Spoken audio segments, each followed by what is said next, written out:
Hi everyone! In this video, I want to show you how to measure the memory consumption in your Python projects. This video is going to be short, so let's not waste time. And I want to mention that the source code can be found on my GitHub repository, and the link is in the video description. If you have cloned the repository, you will find that I have this notebook that generates a random Excel file with dummy data. In this cell, we generate a 10,000 by 10 data frame filled with random numbers, and then we save it as an Excel file.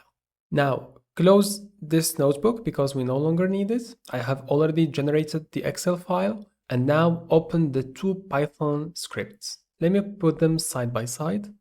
In the first method, we use the unstructured Excel loader from LangChain to extract the content from the Excel file, while in the second method, we use the OpenPyXL library to do that. How to use those libraries is not important because I want to show how to monitor the memory usage. And doing that is very simple. You just need to import the profile decorator from the memory profiler library. And then you just put that decorator on top of the function that you want to monitor. After doing that, open the terminal and run the script. In this one, I will run the first method. So let me do that. And then in the meantime, I will create another one and run the other method.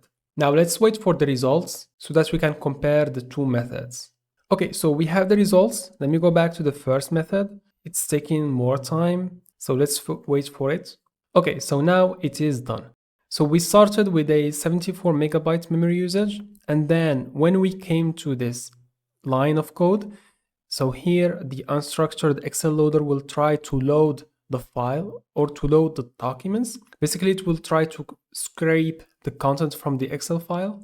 In this instruction, we were using 400 megabytes of memory. So the peak memory with this method is 400 megabytes. If we go to the second method, we can see that here we only used 74 megabytes. And you saw that this method didn't take a lot of time and it didn't take a lot of memory either. So this is why you use the memory profiler, because sometimes, especially if you are working with limited resources, it becomes handy to search for methods that are simpler, that use less memory and less time. That's it for this video. I hope you enjoyed it. See you next time.